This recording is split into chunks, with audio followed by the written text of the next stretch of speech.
Well, I was wondering if you had anything that you wanted to say before we start off about like the launch of this. I did. What today means. Yeah, so I was on the train earlier and I was like, what do I say? What do I say? And it's just, it's crazy to me that like this all started as text. This started as an idea, as, you know, as they always say, the thought, and then putting vibration to it. And that's how it started, with conversations that we were all having, and conversations in between classes and through FaceTimes and everything. And I was just like ruminating on like how grateful I am for that like the power of an idea is just so captivating. As an artist coming up in this career, in this industry right now, I think that there's a lot of like scary and daunting things about like how does true artistry live in what the industry says it is now. And I think that something I'm really, really passionate about, and I've seen in the passion of all of you, is like not conforming to that and kind of being the leaders and the shapers of like, how do artists take back the artistic industry? So yeah, and I think that's what we're doing. Hell yeah! Let's do it. Yeah, let's do it. Let's do it.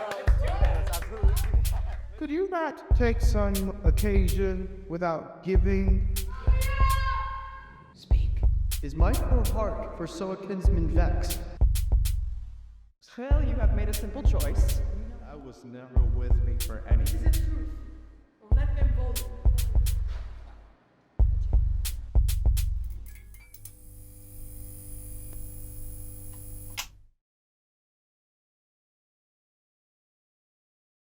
My auntie, she was the one that got me into theater. She would always take me and my sisters to like go see things at Toby's, and I just remember like the lights going down and then like the spotlights going up.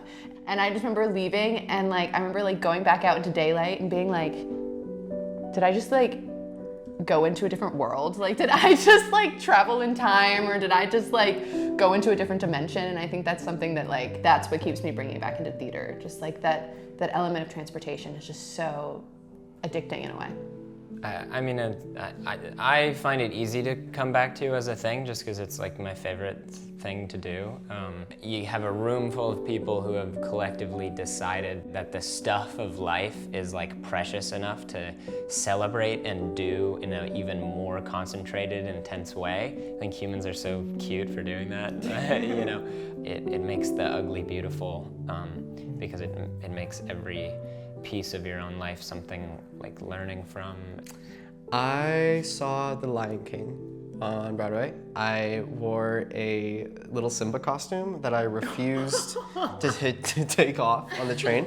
My mother tried so deeply to take off this costume and get me dressed into something a little bit more appropriate to go see a big show. It was one of my first memories, and I will always remember that moment, and I can't leave it. I can't leave the spaces, the stories, the ephemerality of it all. I need it. It's one of the few things that I feel it's a never-ending pursuit, because you can never like 100% get right being a person. So it feels like an endless endeavor. So I'm always interested in that. It's just a beautiful way to just bring art to life, which I think we're all really passionate about, and telling these stories, but also like bringing our view and our way, our context, different contexts into the work, which I think is really valuable and what I really like about this.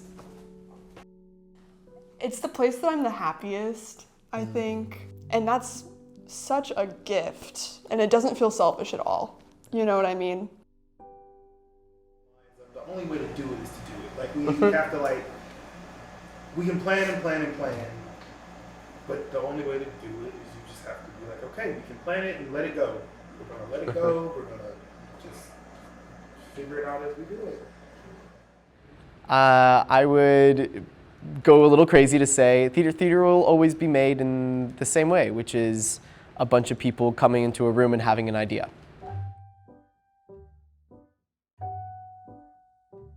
Andrew and I started to assemble Lucien over the summer, and it kind of was like over the months of Yeah, June and July, where we were calling each other like every single day and talking about who from like all the people that we were really interested in working together and like what roles and what interests that our friends would talk about, you know, in between classes or back at the hotel that we stayed at, like what people were really interested in inside the room as actors, but also outside the room. It was almost immediately clear the names that popped up, and the 7 were formed. We sent some texts or calls out to people being like, so we're like, this is kind of scary. we were like, don't be afraid, but we would love to sit down and talk to you about something really important. Yeah. Which of course, people are like, But we would do our proposal, say our words. The first one was a little bit, Heschel probably got the most. It was like a 2-hour call, and he was like, so what do you want? Like, so what is this? And we just wanted him. We had these conversations about like, oh, it would be so fun if, you know, Lydia got to do movement, and Sarah is so interested in getting certified in Linklater. We should have her be our voice facilitator. And then we got to talk with Chris, and Chris was like, do you have a text facilitator? And we were like, oh, we kind of need that. Me and Andrew kind of were the ones to like, first ones to speak vibration about Lucien, but everyone truly like came in like guns blazing and was like, this is what I want to do, and I'm ready to put my mark on this company. Could you not take some occasion without giving? Mercutio, that consortest with Romeo. Consort? Men's eyes were made to look and let them gaze. I will not budge for no man's pleasure. Well, peace be with you, sir. Here comes. Where we're trying to also dismantle how standard practices are done through the language that we use in our company. So instead of head of or lead of, we use the term facilitator. And I am the facilitator of text. I'm the facilitator of voice. My role is facilitator of movement. And for me, that has to do with, in a very practical sense, which plays are we going to do? How do we cut them? How do we lengthen them? But in an artistic point of view, it's for what story we're trying to create, how can I, along with the rest of the team, create a text or adapt a text or cut a text so that it speaks to our goals. Everyone has a unique vibration in their voice. Everyone has a unique voice, which through time we become disconnected from, whether it's from just moving through a life and having to hold your tongue or having to be quiet or feel small. So what I like to focus on is the relaxation of the jaw and the relaxation of the tongue and really connecting with what your authentic voice is. It's about preparing the space where you're going to communicate text. That's connecting the breath with the vibrations of sound, and what comes out of your mouth, what comes out of my mouth is true, and in my authentic voice. Well, for me, movement, it's how the use of your body can tell a story. It's so beautiful how there's so many possibilities in movement. You can always do dance, but you can also physicalize something in gesture. We just did some gesture work today, and there's just so many possibilities to tell a story with movement. And like, you know, that it reaches kind of further. Now that we're doing Romeo and Juliet, reading through the script, it's like there's these amazing moments that are like so heavy. It's not just about dumping an idea onto something. It's about taking it all apart and putting it together so that it is something completely new. Think about that. Who's what? Who's not adventure? Who's misadventured? Who's misadventured? Piteous overthrow. We were talking about like what Shakespeare's we would want to direct and like all these different crazy ideas of how we like take a different approach to it. I just was like, I really found such a the wording in Romeo and Juliet, especially with the idea of young people and young people using this language and questioning, really just like gets to the soul of what young people are like navigating through. You know, this is a story that everybody knows. Everyone knows Romeo and Juliet.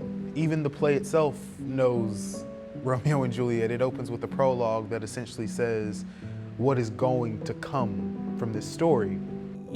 yeah, it's a story that's been told so many times, but it's a story that till this day people are living one way or the other, you know. There's two lovers out there that are falling in love, and because of this or that, it cannot be brought together. And I think these universal type of stories are always gonna get somewhere or to someone. They don't leave the world the same at the end. The two children essentially completely change how all of the adults in their lives look at the world and each other, and basically do change the world with their deaths. So sort of presenting maybe our struggles and our struggles within this theater company just in our own lives, and hopefully relating to people our age as well, can help people connect to that. We can connect and reverberate like this passion that we have through this story, and like what happens to young people that are confined into a society, into a structure that they're not pleased with, and what they do with that.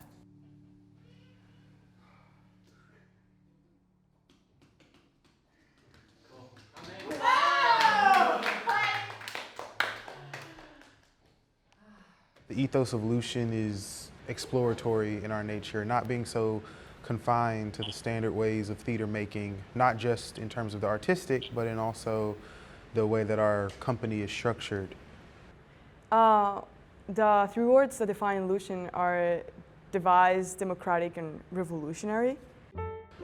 What we mean in that is that devising, instead of going through this form where there is a hierarchical structure top down, we like to work side by side, realizing we all have different jobs and one is not more important than another.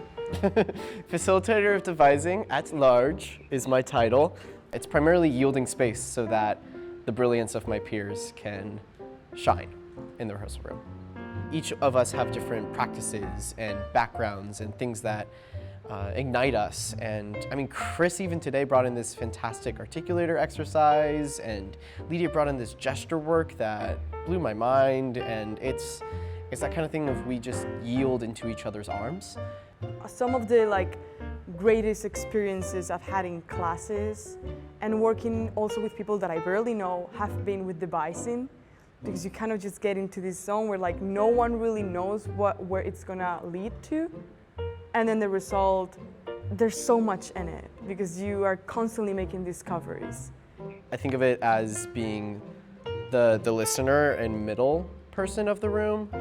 I meet with the devising team and we structure rehearsals together. I liaison with LJ and we talk about schedules as well as next steps and progressions. So I'm kind of looking at the whole thing as a sequence and as a flow, making sure that the voices are uplifted in the room and making sure that we're tackling the work, and really committing to it. So equity and democracy is at the forefront of our practice. Devised. Democratic. Revolutionary. Again, democracy, being able to have everybody have a voice. And it doesn't mean that we don't disagree, and it doesn't mean that we don't have to make hard decisions. It just means we're not interested in having a structure that just cuts people off based on where they sit in a hierarchy, because there isn't one. People in America and in our generation and in our life believe in this idea of democracy. They believe in the power being vested in the people and the people making the decisions. But for some reason, all of those principles go away when it comes to work, for where they spend 90% of their life. One of those workplaces is the theater, and also one of those community hubs is the theater. So I think it is integral to the survival of our species and our community to start small like this and get as big as we can. I'm the facilitator of what we're calling radical action at large. I, in my head, actually already for years had already had this fantasy, this dream of being a part of a horizontally run or a democratic sort of theater company. I don't know, I expressed that want, and together we sort of found that as being an idea. We're fellow artists trying to support each other to build a career together, So it only made sense to create a structure that reflected our mutual respect for each other. It's how we were already built. And that's how we believe we're going to be revolutionary. You know, ultimately it could be whatever play we want, but the structure and the way in which theater is made in terms of the way companies are run and the way that financing is done and the way that, you know, people are treated based on their positions in a rehearsal room, that's what we're really after changing.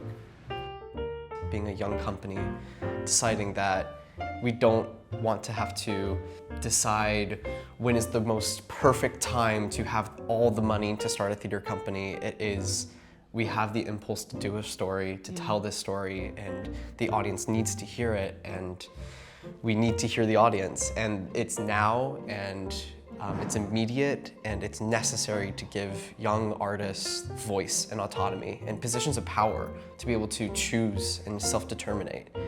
I have found a lot of light through that in Lucien, which is kind of funny because in Latin, Lucien means illumination, or what the hell does it mean? Illuminate, to illuminate. Ding! Okay, what's the next question? I'm LJ Shaw, and I'm the facilitator of production at large.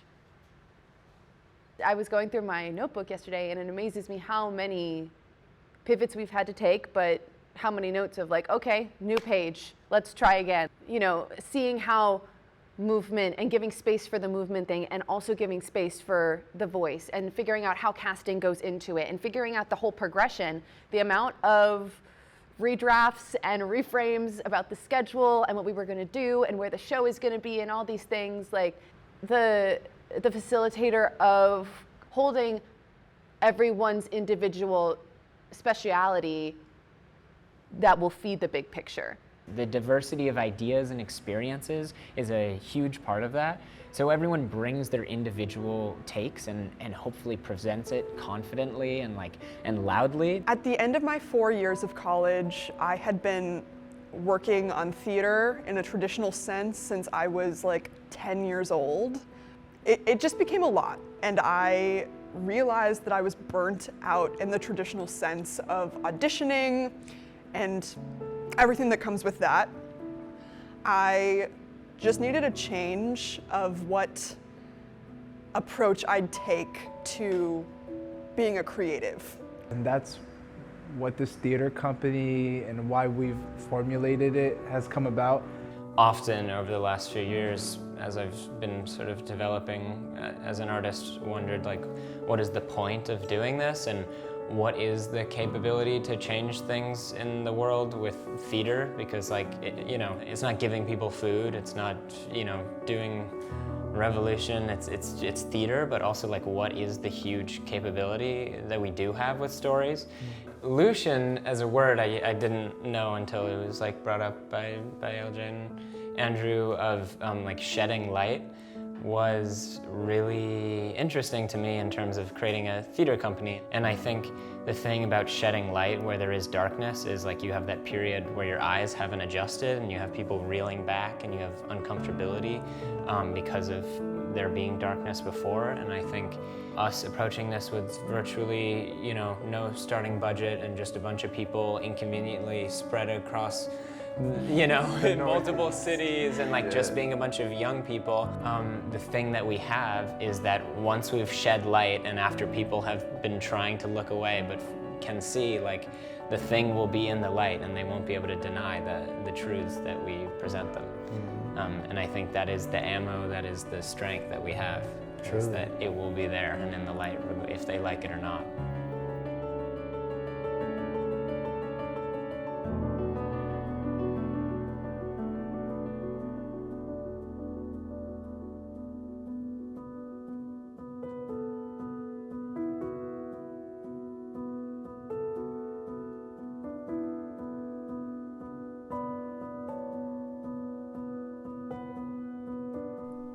So, how do you cast a play democratically?